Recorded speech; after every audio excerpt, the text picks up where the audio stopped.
Цял ден днес ме питат за кафяви мъжки чехли. Ето, получихме ги отново. Чехъл мъжки, който става на сандал. Чехъл сандал на турската марка Гезер в кафяво. Този път го има само в кафяво, няма го в черно.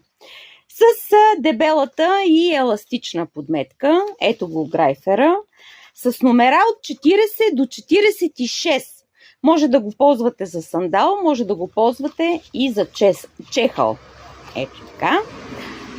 Цената е 20 лева, все още е толкова. А за поръчки пишете под коментар или на телефона, който е и Viber. Чао! За феновете на подметката на платформа на марката Vipstar днес заредихме и летен вариант. Значи тук тока, който е 6 см, платформата отпред е 2,5, но не са затворени както зимния вариант. Този път са отворени.